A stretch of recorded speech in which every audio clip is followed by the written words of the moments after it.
Good day. This is Ralph K. Ginorio. Give me a few minutes and I'll give you an idea worth considering. Dateline Friday, August 10th, 2012, on the importance of detecting evil. Everyone knows what bullying is. Bullying is something that many adults talk about today, and it's something that almost every school child knows. It is many of our first introduction to evil. When one of us victimizes another for the sheer fun of it, gets in his face, humiliates him, slaps him around maybe, or better yet, makes him flinch, that's bullying. Everyone on a gut level knows what it is. The bully gets a thrill. The victim gets a memory. And unless you're born insane, everyone who is there knows it's wrong. Now, most people are not bullies. We're capable of it, but most people don't act on it most of the time. And most of us are not victims. The truth is, most of the people around us are mute witnesses.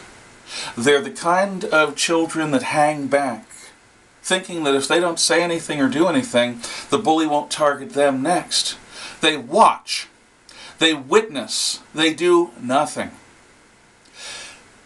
And if you ask them after the fact, if they're young enough to have not yet learned self-delusion, maybe they'll be ashamed of themselves. Our modern society discourages the cultivation of a sensibility about right and wrong, good and evil. If you want to offend people in polite society, if you want to make yourself into a pariah in polite company, have some moral certainty in what you say and in the way you say it. And that certainty, that moral absolutism, that sense that there is right and wrong, good and evil, will offend many of the people around you.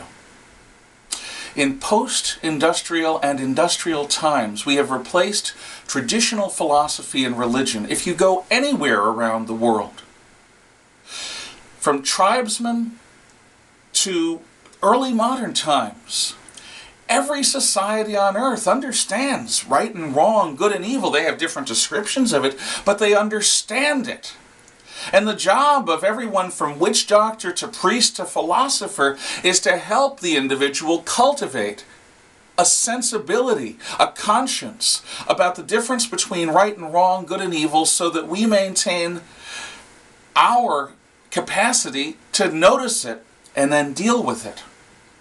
But in modern times, materialistic and utopian notions of reality, notions that come, I guess, from the capacity to dream up almost any product, to produce it and then mass produce it, and remake the world with our production,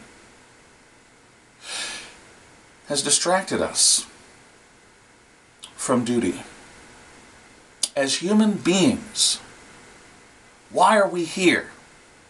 I would argue one of the reasons that we are here, one of the benefits of having human beings around you, is our conscience, our capacity to spot the difference between good and evil and favor the good and stand up to the evil.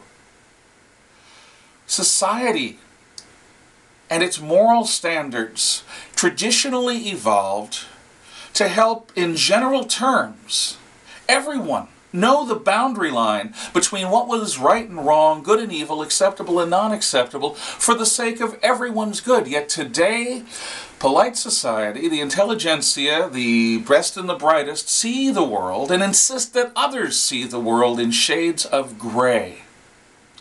Ladies and gentlemen, all you have to do is look at the history of the last 100 years to know that material utopia does not lead necessarily to heaven. With modern technology, greater evil than what is possible in the pre-industrial world has happened.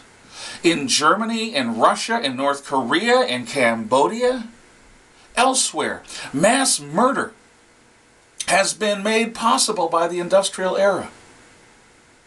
And one of the great crosses that American progressives have to bear is their history over the last 100 years. If you look at the newspapers of record, if you look at the columnists in the best publications, you will see from the 1920s through the early 1990s a persistent excusing of evil. What was happening in Germany in the 1930s, or in Italy in the 1920s and 30s, or in Soviet Russia from the 1920s until the 1990s was excused away as misguided or individual mistakes and anything other than evil. During World War II, evidence of the Holocaust was explained away as British propaganda. People who are not actively being bullied, who are not actively being victimized by evil, have a remarkable capacity for self-delusion. To explain away evil, oh, that's just the way Johnny is. To excuse it, oh, the Russians, they have a brutal history, don't you know? They're bound to be a little more bloody-minded than the Western Europeans. If we don't notice evil, if we don't cultivate our own sense of smell, our own capacity to detect evil within the wider world, within our personal relationships, and yes, within ourselves, what good are we? To anyone. We're merely self-involved, self-absorbed narcissists. And any talent or any power given to us is for naught, because it's misdirected and confused into serving nothing but our own belly interests. We have a duty as human beings, I would argue, to cultivate our sense of right and wrong and good and evil so that we can recognize it. And if we recognize it, then we come to that defining moment of life. What do we do once we've recognized that evil is going on right in front of us? Do we accept the moral responsibility, becoming an accomplice to evil by ignoring it? Or do we risk, as the saying goes, our lives, our fortune, our sacred honor, to stand against evil, come what may, because we cannot bear to do anything less? Be well.